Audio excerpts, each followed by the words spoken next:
We are. Well, good evening, everybody, and welcome to Monday night. I know I'm throwing you off. We had Brian Scott Red before us. Then there's John. I see you're like, wait a minute, is it Tuesday? Is it Monday? Is it Monday? Is it like I mean, it's a holiday, so that kind of throws a whole other thing. that is? I'll be honest, John. I kind of wasn't sure until I got the email if we were even doing tonight. Well, of Because course we were.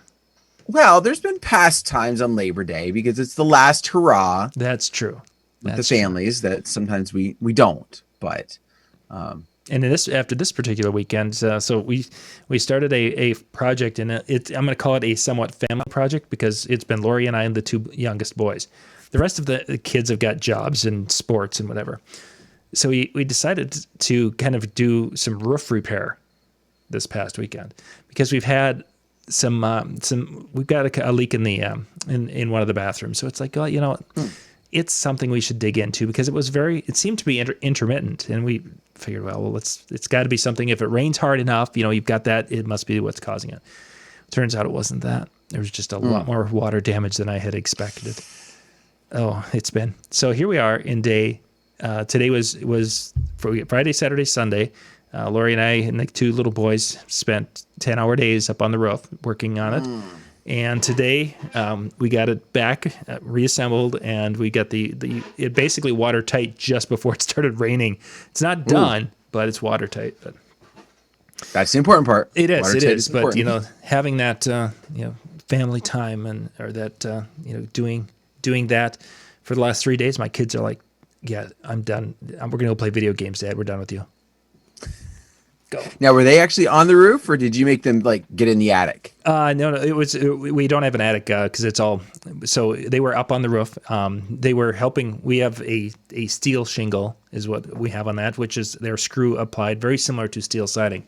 So the boys were running the guns and doing that, and they've been helping with ripping things out and moving, cleaning here and there. And then today it was putting the tar paper down and getting ready to do the new valleys and things. And so they've been involved and learning a lot. So it's been a great teaching opportunity. One of the negative things is that you're on a story and a half roof, and there's always that part. It's like, just walk carefully, walk slowly. Oh, they're way more sure-footed than I am. But yeah, Lori and I are going to have gray hair because they understand, there's the edge of the roof and they stay back. It's just that, they're still your babies and you don't want them to get hurt by something silly. So that's right. They got up there. My wife would have put the kibosh on him even getting on the ladder, let alone onto the roof. Yeah. So, you had that extra help. I think these boys have probably been on the roof before we knew about it. As far as they all of a sudden, every once in a while I hear, a toy flew up on the high part of the house and we had to go get it. And it's like, that's 23 feet in the air. And you were up there? Yeah, I had to go get it. oh, yeah, okay. So yeah, I think the kids are done with me this weekend. So I've been making work. So tonight, Dan, what I wanted to hit is since our last conversation, you guys went back to school, and I wanted to kind of compare a little bit of going back to what you were experiencing at the school for the first time to a little bit of going back and doing some weddings, because you've actually had a few events now that you've gone out and you've been doing here, a couple. Just really kind of do some comparing and contrasting of what you have seen, observed, and felt as you have been doing these things. And I figured, who better than you to talk about this topic tonight? Well, it's kind of funny because I wondered if this was the direction you were going. I wasn't sure if we were going to focus more on the school stuff, but I was like, that's kind of a little bizarre. But I've been back more than a week for events, so I wasn't sure. But last night I started thinking this. Let me hold it. For those of you wondering why I would ask that question about him going back to school, this is really for any of you or us out there, first off, that are going back to work in any capacity and working with the public. That's really where I want you guys kind of envision this, is that in Dan's situation, he's a school teacher, and there's obviously different things with that.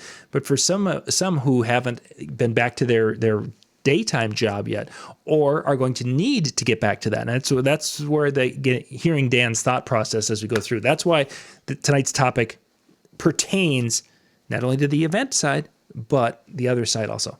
Okay, sorry, Yeah. Dan, I wanted to set it up a little bit better. No. That's fine. That's fine. Yeah. So I was starting to see I was starting to think along those same lines of there's a lot of comparisons here between some of the events that I've had and in my case going back to school. I think one of the first places that really jumps out for me where there's been just that comparison is kind of that relief, if you can call it that. Like Okay. there's a lot of nervousness surrounding the wedding, so everybody's a little concerned. The numbers are not quite what they were going to be. So you have this nervousness of are we really going to be able to have the wedding that we want to have, or that we wanted to have pre everything going on? And with schools, I'm seeing that same type of thing. It's, when they shut down, it was very abrupt, at least in PA, where it was, the schools, we actually left school on a Friday. We were out of the building. We were on our way home, and we got an email that was sent immediately that said, yeah, we're not coming back on Monday. So like we had no warning. We were already out of the building and gone when everything came through. So, for the students in that, it was kind of like this, we're coming back and we don't know what to expect. Like we're a little nervous. We know what it was going to be like before. We don't know what it's going to be like now. And so you have this excitement. And I think for a lot of you that have the day jobs, we're going to call them, you have that same type of thing where you've been off for a while, you're finally coming back, you're excited, but you're nervous. You want to be there, you want to be a part of it, but you're also nervous of what's it going to be like. Are all of my coworkers coming back? Some of them you probably kept in contact with through Facebook or whatever, but some of the other ones you're like, I know there were some cutbacks at my job. Did somebody get let go? Within my school, I had one teacher who, about a week and a half before school started, she quit. Sure. She said, I'm not coming in this year. She's like, I don't want to teach in COVID situations. Just felt very uncomfortable. I think she kept holding out hope that we were going to be in a situation where we were going to be full remote. And she obviously would have been okay with that, but she was just nervous about Right. being in that situation. So you have coworkers who may have also quit because of that. So compare that to the wedding side. I know you have other event specialists and stuff that you work with that probably are in that same boat. They're holding out. I know, at least in my local area, there was a couple of photographers who said, listen, like very early on, I'm not comfortable. I'm high risk. Here's the thing. I'm sorry. I'm going to refund all your money. I will also help you find somebody else. And I'm just going to say, I can't do this until things are safe again. And whatever that meant for them is, I didn't get into them with that, but I know there were some of those that were in that situation. Right. You also have guests who are in the same situation. Like they're like, I don't feel like coming. Yesterday, my wedding yesterday, my heart broke for my groom. So his mom and grandmother showed up for the ceremony. They had 4 seats sitting for them, greatly removed from the rest of the wedding. I mean, to the point that like my speakers are angled this way and they're like way back here. Oh my. Like I would say easily 30 yards from the nearest person. And so watching them from where they were, they could see, but it's not like they were, when they told me they were going to be separated, I expected like some seats just kind of over to the side. Yeah. Like far enough away, but not like that far away.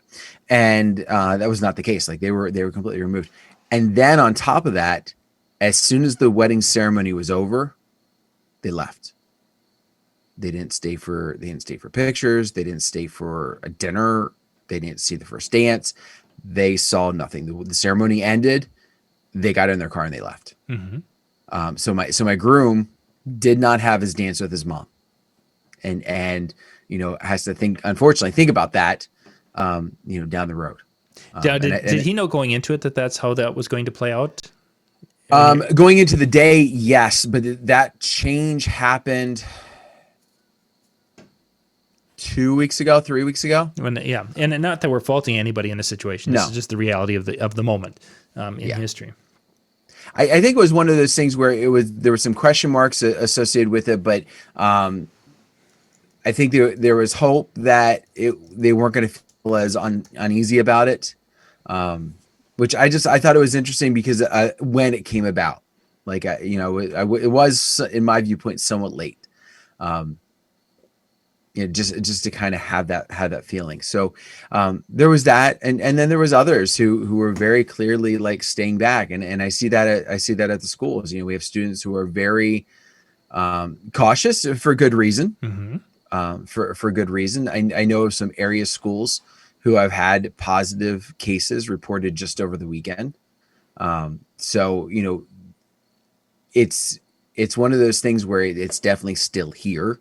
We're in a rural area to a degree, and so sometimes you don't think about it, and then all of a sudden you hear, "Oh, there's been a case at that school. Oh, there's Right. been a case at that school," and not just rumor, like reported cases.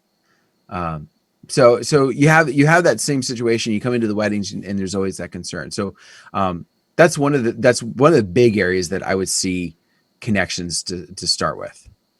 So let's just look at the teaching staff. And again, in Dan's case, he's teaching. For us, as think of this in the aspect of wedding professionals, if you could break it into percentages, Dan, of those on the staff who are, this isn't a big deal, and then like the one particular teacher who is she just can't handle. She's like, it's not worth it. I'm done. If you've got those types of people who are basically on the edge of that, those who are just concerned but are going to can function, and then there's the people who just are thinking this is ridiculous and we should just be going on with life as normal.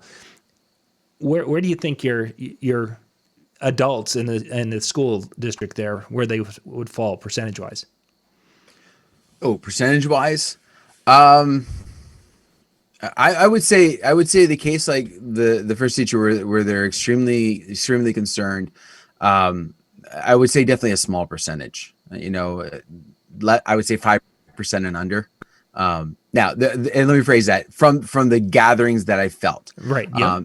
because I know of another teacher who in the district who was extremely lucky because got moved to a different position at a different school within the district.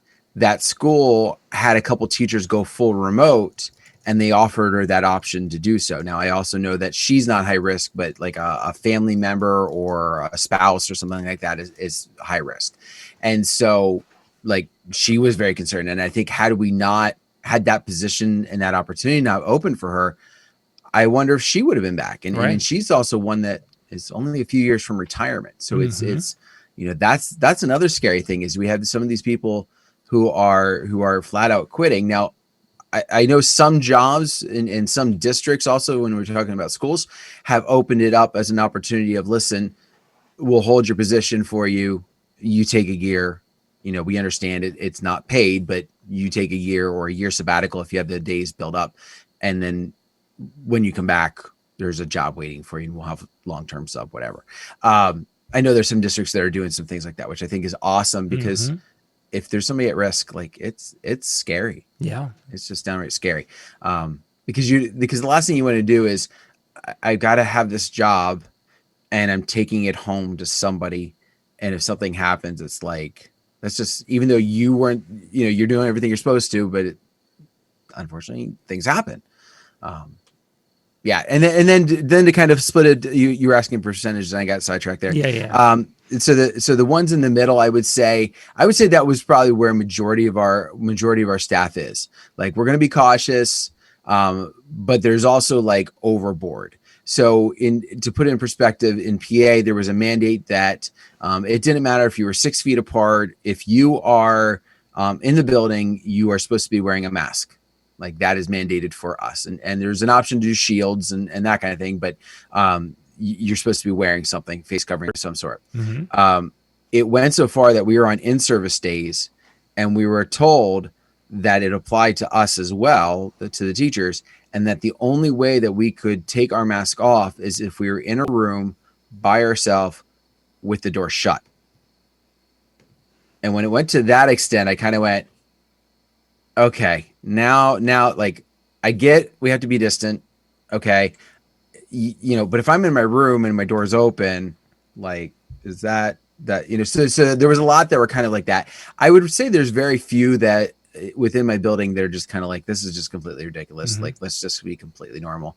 And I think also because we recognize that even if we feel like we're okay personally, what I see a lot of my coworkers recognize is that our kids are living with grandparents, they're living with aunts, living with uncles who are sometimes elderly or sometimes at least high risk. And so big concern, like we were worried about them. We're worried about their well-being if they catch something and take it home to grandma. Yeah, and that's probably the. I think we're starting to see more of that concern rearing its face as we're continuing on with this, because we're in a very rural area, as more rural than the area that you're in, but we're 2 months ago, maybe, or when school was out and there were few cases in central Minnesota, I would have said that they were probably talking a 50-50. 50 were slightly concerned, and 50% were basically like, this is silly. Let's just get on with life. As things have progressed, and you've seen, you saw that summer hit down in Texas. For some reason, people in Minnesota thought the New York thing was just a bunch of dirty New York things, that they must not, clean their streets or something. That's why everyone got sick. I don't know. The New York thing didn't scare people as much as the Florida and Texas thing did up here. So there's more of that concern, but we still we have a percentage. And now this is, from my observations, not only within the school, which I've spent some time talking to some of the teachers, but with the other wedding professionals in our area. You've got most percentage of people who are concerned and want to do things right and wear the masks or whatever they think is going to help keep people safe. And then you've got this little percentage over here that it's just absolutely, the world is a bunch of this. We're all sheep, and this is horrible, and everything should be wide open. And then you've got on the other end where you have people who are like, I'm done. I've got 3 DJs that I know in the area here, and again, small area. There's not, but they're in their 20s, and they're like, I can't do this anymore. I can't. I've got severe asthma, or I've got this or that. They've each got a health risk situation, and they're like, I can't do shows. So it's an interesting world right now with what's going on with that.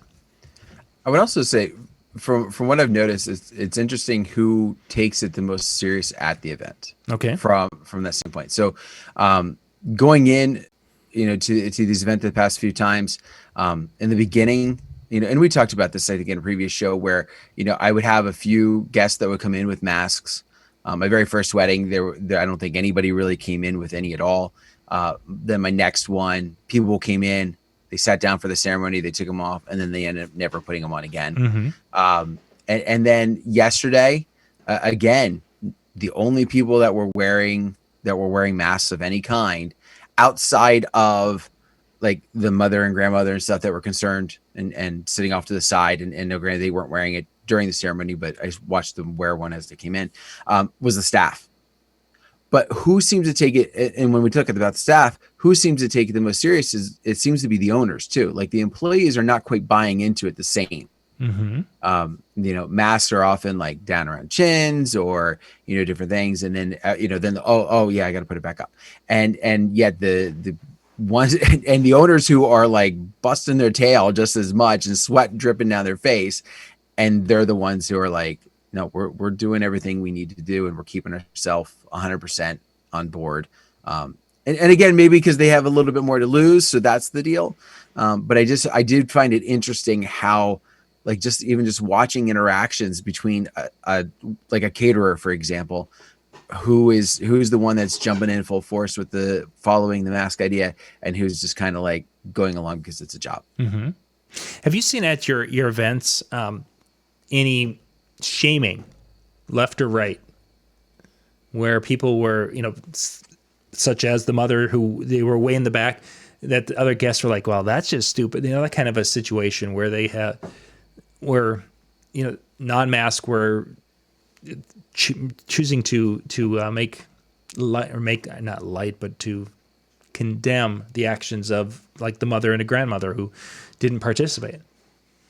No, and I think, like I said, a lot of the reason is because people that are wearing them anymore, it seems unfortunately to just be the staff, whether it's the caterers, whether it's So the just DJ, whether not it's the seeing it. photographer, like that's it. In fact, I was impressed. My photographers yesterday were the first set that I've seen wearing masks when, I mean, a couple of my other ones, they never even came close to putting one on, let alone wearing it.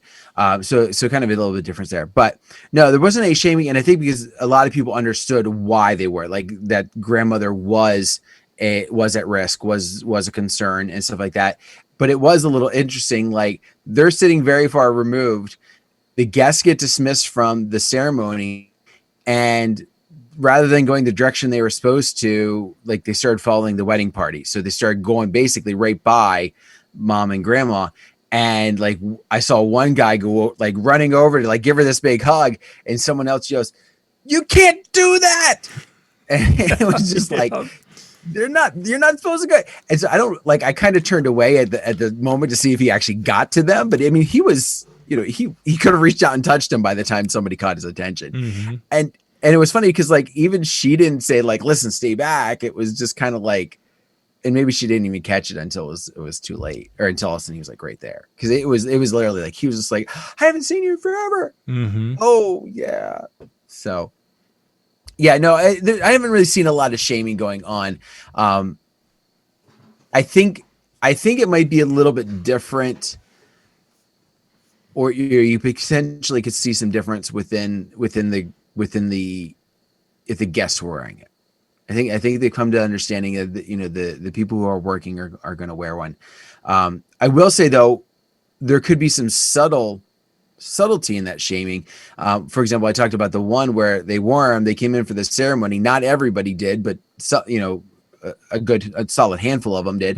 And then they weren't wearing them the rest of the night. So almost like, was that okay? It looks like I guess I don't have to wear one, so I'm not going to. Or was that look like, oh, I feel weird because I'm not wearing, or I'm wearing it and you're not. Okay. Oh yeah, and that's huge. I mean, Lori and I have experienced that when we've gone to stores, funeral. You walk in and here's a room of people, and we're the only ones wearing a mask, and it's I could kind of feel Lori's kid thinking, it's like, should we just take them off and go? And it's like, we're going to make a statement, or we're going to be responsible. We're going to do what we're supposed to be doing, and if that's making a statement, or that's making setting an example, that's what we're going to do, because it's the always default on it's the right thing to do. But yeah, there's many a times I'm the only one wearing a mask in this store or that store, or doing this or doing that. It's just the way it is, unfortunately.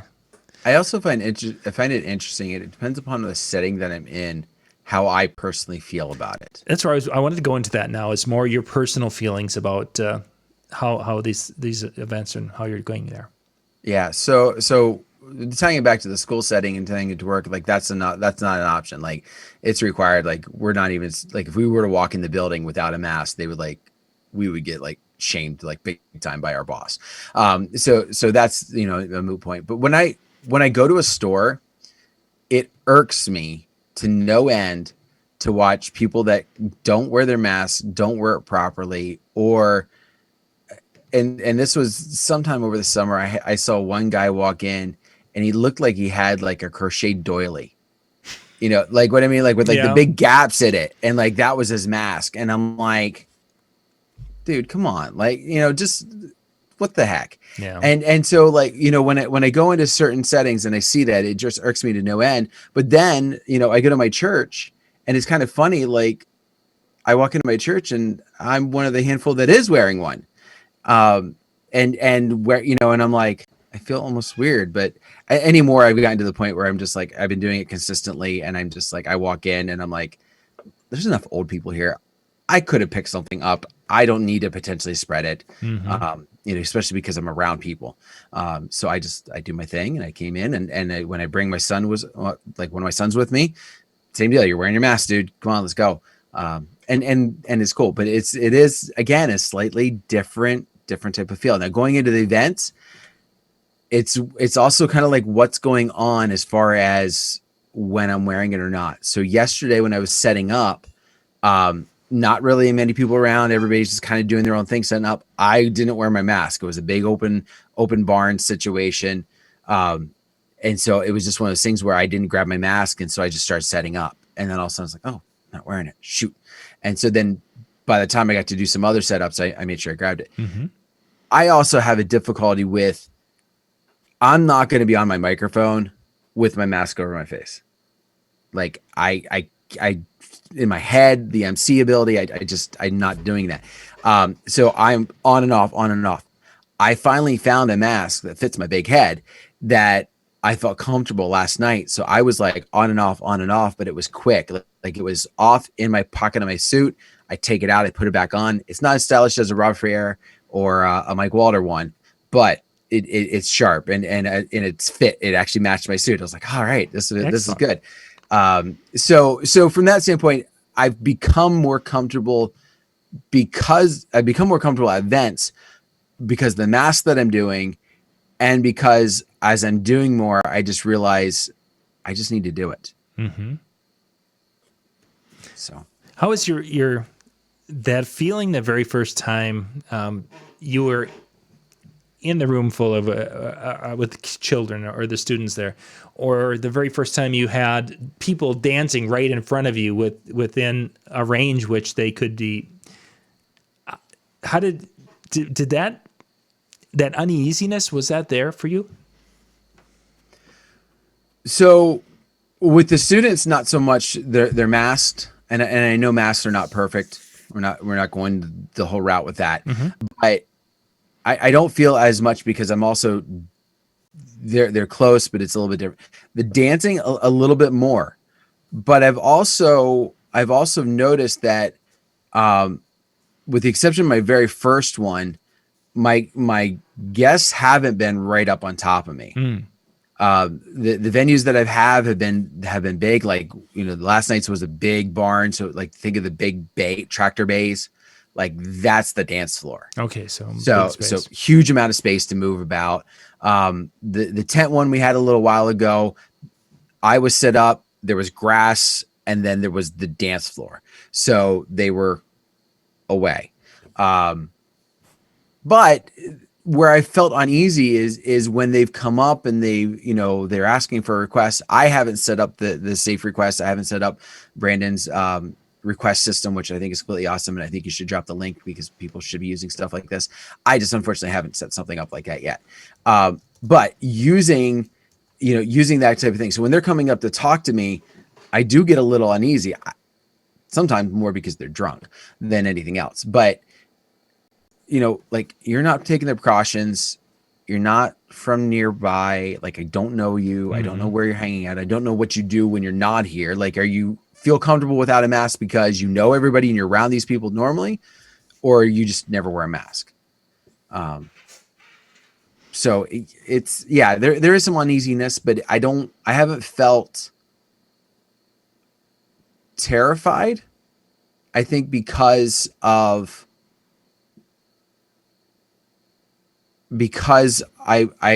not in that high risk category, and I'm not in that 5% or under, which is extremely concerned about this. Where I'd say I do have my biggest concern is, and this is just this is what terrifies me, that there's going to be an outbreak at my school, and that's going to put me into a quarantine, not because I'm going to get it, but it's going to put me into quarantine. And it's going to affect my on the weekend. Mm-hmm. That I think right there has been my biggest, like, every day. And when some of these outbreaks are coming in the nearby schools and we're hearing it, and it's like, oh, okay, we dodged that bullet. All right, give me through a couple weekends. Give me through a couple weekends. And they put me in quarantine. Okay, we're okay, but if it happens, it's like, fortunately, there's been enough people who've had stuff postponed. I probably can get coverage, but it's still, I'd rather do the event myself. Mm-hmm. So, I mean, my kids are a little bit different in the fact that the youngest one is Lucas Ford, and he has no clue of anything that's going on with this. And Brendan understands a little bit. He's a little bit older, but with your kids, have they kind of taken on that concern like as well, or are they kind of like dad, where it's like, we're going to be cautious, but we're not like really worried? It's interesting with that. So I've got kids who have been involved with other activities and such, as they've been kind of starting a little some of the approved fall activities, and there's a level of concern that I've heard from them that I guess I understand their concern. One of the things that, and you heard this on airlines, is that if people are eating, they can take their masks off when they're eating. So then on some airlines, people have seen people where they come in with a box of Cheez-Its and they sit and snack on Cheez-Its for an hour straight, and they don't have to wear their mask. Some of my kids have been seeing things like this happening with some of the other kids that don't want to wear masks. They're going to find things like that. And I was surprised at how my children were upset about that. And I've been told from a couple of them that they're going to, tomorrow's their first day, and that they're if they don't feel safe, they're like, do we have to go if we don't feel safe? And it's not, they want to go because they want to see their friends and they want to have that. Mm-hmm. But that, because we've been asking, throughout the last 6 weeks, it's like, okay, what's your feeling on it? Because we can do in person. Right now they're giving a person option, or they can do the distance or what have you, or a combination thereof. And the kids want to go back, but they're like, but if other people aren't going to be doing safe things, I don't know how excited I'm to be there from the kids' perspective. So it will be interesting tomorrow, the report I get back from them, because in essence, they're feeling that their coworkers aren't looking out for their best interest, which is actually more of a mature thought process than many adults have. Yeah. The kids have figured out that, okay, your mask protects me. The kids have got that. And then I'm wearing a mask, last Thursday en route, and I had somebody say, that's not protecting you. No, a baseball bat will protect me. If you get within 6 feet, I got that. Yeah, to keep you out of range. But that's it'll be an interesting situation to see what that comes about, because in some ways they're looking at things a little bit different, I guess, than I probably would. And I think when we tie that to our events, I think we're seeing the same thing. And I think let's say we take your wedding, and let's say the couples or the people that you're working with at the wedding, they're having a repeat wedding every week, okay, or a repeat event every week. Let's put it that way. Mm-hmm. I think what you would end up having is the very first one would be exactly like what we're seeing now, which is at least what I'm seeing now, which is the guests are coming. They're not really masking up. They're not really doing a whole lot. They're definitely not keeping distance. They're hugging. They're seeing each other and that kind of thing. They're shaking hands when they're doing, to say byes or whatever. And they're going on the merry way. By the next week, you would see the amount that come would be drastically changed because people weren't following the rules. Mm-hmm. weren't following. So it was almost like, we're okay with showing up and not necessarily having it because it's one time. But if it's 2 times or 3 times where I'm going to be around these same people, now maybe it's a little bit different situation. Now we're not gonna be around. And it's also like your kids, they want to see their friends. You want to see your coworkers. You want to get back. And the first time you see them, there's the question of, do I, if you're close to them, do I give them that hug or, the handshake or whatever? Just, I haven't seen them for a while. Do I do that, or do I stay back? And that first time you see them, it's like, okay, I'm going to do this, but now I've got to question if I need to be away from them and stay back. And so I think our guests are kind of in that same venue. It's like, we're so excited to see each other. I haven't seen you. And in their case, it might not be because of quarantine. It just might be because they don't see each other. And the instinct is to want to hug them and say, I haven't seen you forever. Come Mm-hmm. here. Give me a big hug. Because the idea that they could be carrying something because we know them is so difficult to grasp. I think it's when you don't know somebody. And that's why I think why we've seen a lot, and I don't want to get political on this, but why we've seen a lot on Facebook of, the people who think there's nothing to this, or that there's an overreaction to this, is that they don't have somebody personally, Mm-hmm. or multiple people personally, who have had this in any capacity, let alone a life-threatening one. And so when you come to the wedding, no, if there was a chance they were sick, they're not coming. Mm-hmm. Well, that's not necessarily true. And so it becomes one of those things we've got to kind of just protect ourselves as best we can, and at least, if nothing else, to make sure we're doing what we're supposed to be doing. Yeah, I think from the aspect of a performer, that the idea of, if I brought something to the event, or someone got sick because of, I'm delivering newspapers, and if I deliver newspapers to and I do to nursing homes, and I go into the lobby, set the things down. There's 2 doors, but if I was, somehow went in there and coughed or sneezed or something, and it went through, and somebody got sick for whatever, granted, it's so minute, but the possibility is there. Those are tough things to weigh out. Is that my actions could harm someone, and we again know people, so you can see that this is. You don't want to see other people being put in those positions where they are as helpless as some of our friends have been with this. So it's a tough area, and trying to figure out what a person can do and such, and what a person should do. I think in the teaching and that type, or if a person had that regular group of people you're working with, it's a little bit different. But in that wedding industry, you could be seeing 100 people on Friday, a different 100 people on Saturday. Next week, I got to see another 100 people here, another 50 people there. It would be so difficult because of that variety you mentioned. Yeah, and especially right now, I'm sure a lot of us are in the situation where we had things from the spring that were postponed, and where we typically may have only done one in a weekend, you're now doing 2 or maybe 3.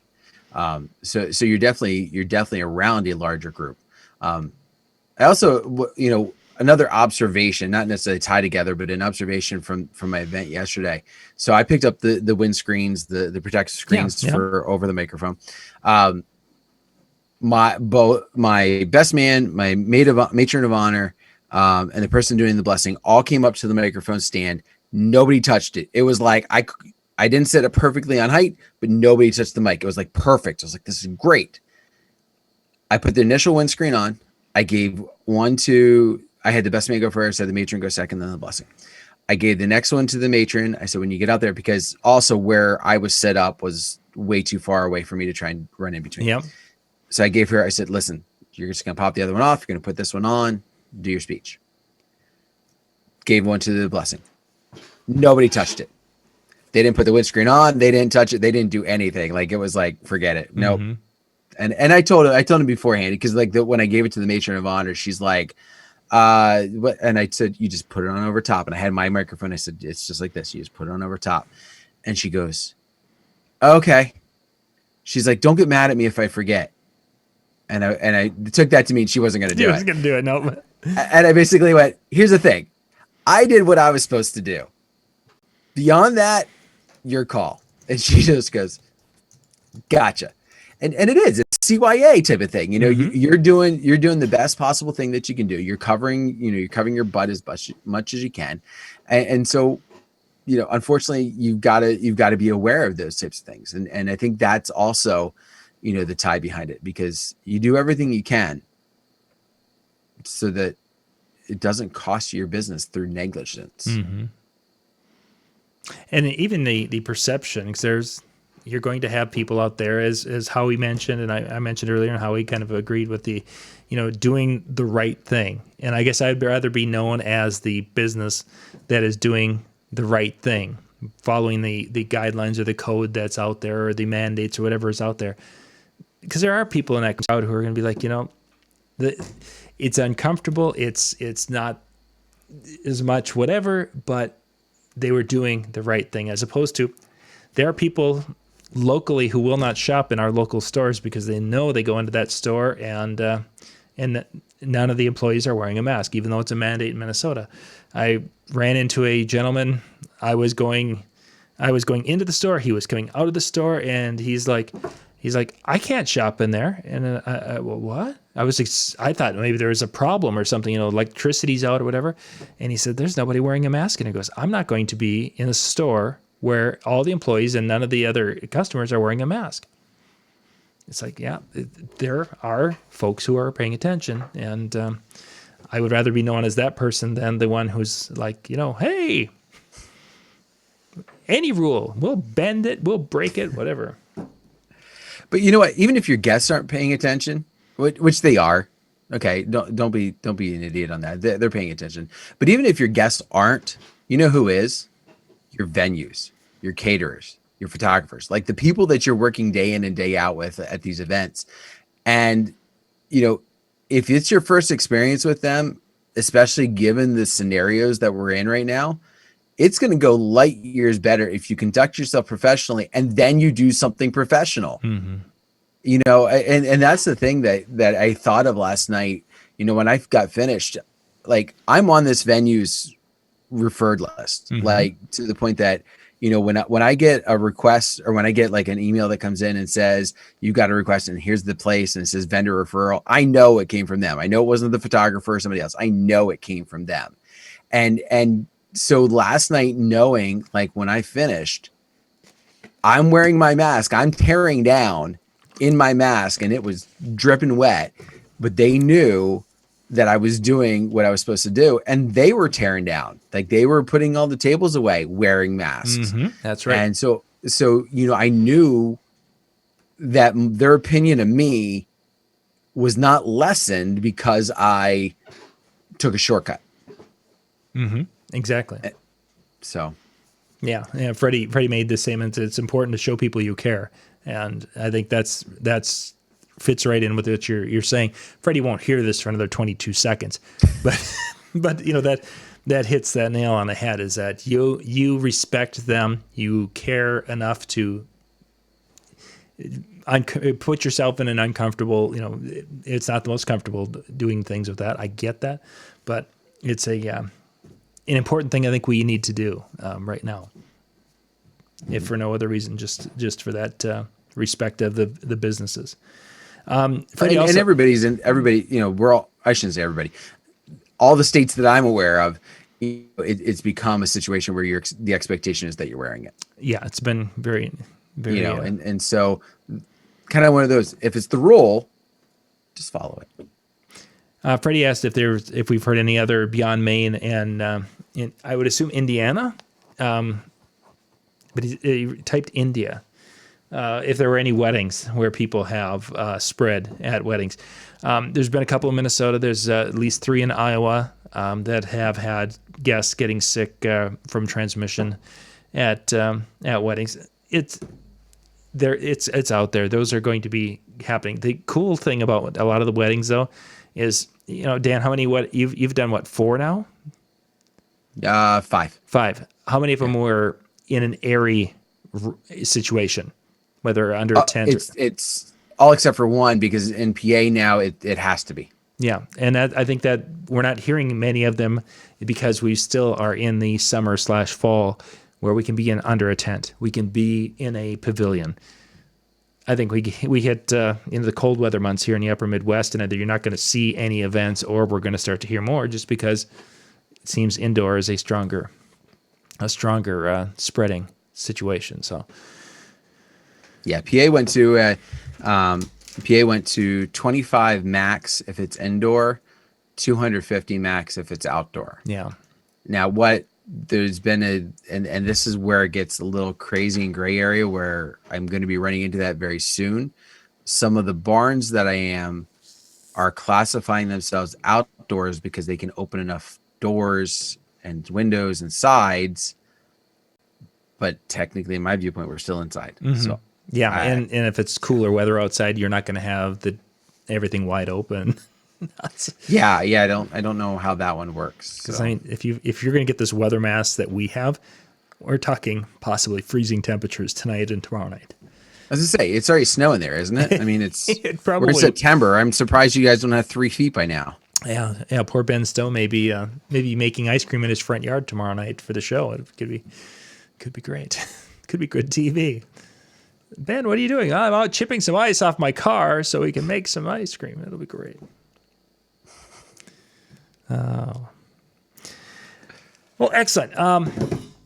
So yeah, tomorrow night coming up, we've got Ben Stowe's show. I don't remember. Oh, we were going to do some kind of an ask Ben Stowe anything night. We haven't done one of those for a while, and it's like people have got questions and then they never think about it until we're on a show. So we're going to get through some do an ask Ben Stowe anything, and then Brian and Jay. Gosh, wouldn't you know? I can't. I completely spaced on what the topic, but. It was actually a pretty good topic. I thought the guys would have a lot of fun with that one tomorrow night. So we got the 2 shows. Interesting. Our music archive show, the one that hits on Sunday mornings, this week is still we're Dan cuts it, and the show is going to be different. Dan Cheney. Sorry, Dan Cheney cuts the audio, or he goes through and does his research and cuts that. The topic was. The top 10 songs with the word work in it for Labor Day work, that kind of thing. Cool. So he went through and he did, and it's a neat little list. So Jimmy's putting it together as typical, and one song blocks it. And then another. I think he's probably tried like 6 times to upload, and editing and changing and tweaking and modifying. The last time he was, when I was talking to him earlier today, he's slowed it down to like, 25% of speed, and they still caught it. So Jimmy may have to be uploading that particular one with no audio, because once you start getting into some of these more the popular rap artists, they're like, nope, sorry, you can't utilize it. So yeah, that will be hopefully sometime this week, because it was a neat little list, and we'll see what we can do from that with that. But yay, YouTube. So the chill room is open, djntv.com/chill. You guys can pop out there and hang out tonight. Next week. We're not going to be doing our regular shows next week. It's going to be the DJ and TV DJ Talks. I've got a ton of videos. I still have a couple of videos that are coming in. And are still, so since I couldn't finish editing because I've been up on the roof, we still have time. If you want to, you're like, hey, I want to get a 10-minute talk in. That will get you eligible. We're going to be giving away 2 $500 gift certificates. Basically, it's a $500 shopping spree at NLFX Pro. You win. We're going to draw one from the people who do a video on Monday night, one on Tuesday night. All of the people who do videos, their names will go on a hat. I'll draw one Monday night and a different one Tuesday night. So you have a chance to win one of those certificates. Then if you're watching Monday night and Tuesday night, we're going to give away 2 $100 gift certificates to NLFX Pro to the viewers. But the presenters don't have to be present. The viewers, you do, because we're going to do it in a chat room. We've done this in the past where we've just basically, hey, everybody comment, blue, and everybody type blue. And it's like, okay, the 7th person to type, and then that kind of a thing. So that'll be happening. DJ and TV DJ Talks, they're TED Talk type topics. We're going to be going Monday from roughly 8 until 11, I believe, on Monday and Tuesday night of next week. So looking forward to that. It should turn out really well. I've gotten a lot of videos in. There's going to be kind of a variety of different topics and a variety of different places people were presenting from and talking from. And so it's not just watching the same old, 2 or 3 people talking. It's going to be every 10 minutes or so another person's coming on to share something they're passionate about. So it'll be a lot of fun. Nice. Yeah. I'm excited about that. I when you first announced it, it was just kind of like, this is perfect. Because if you don't have time for an hour-long presentation or a 45-minute presentation, whatever, something like that, those little snippets, because there's gold in each and every single one. So everybody's got something to share, and you can always learn from anyone. So most of the time it's, you can pick up that one little nugget that's like, that's a great idea. I could use that. I could take it and tweak it and make it my own. Most of the time. And then there's occasionally the times where it's like, okay, that just was so bad. I learned not to do that. But not too often. Most of the time there's a hidden nugget in everyone you meet. It's just your job to find that nugget and see how much you have to polish all the crap off of it. yeah, no, that wasn't worth it. All righty, let's take it home, Dan. Oh my goodness. Well, thank you very much for tuning in tonight. Hopefully you enjoyed it and you saw some comparisons to if you are having that day job and you saw the comparisons between that and your events. And if not, you also gave you maybe some perspective on your events as they start to open, or hopefully for like our buddy down in Melbourne, hopefully within the next couple months, he's going to be able to have something down there for them as well. But we appreciate you for tuning in. Please have yourself a wonderful evening. We'll see you next time. Good night, everybody.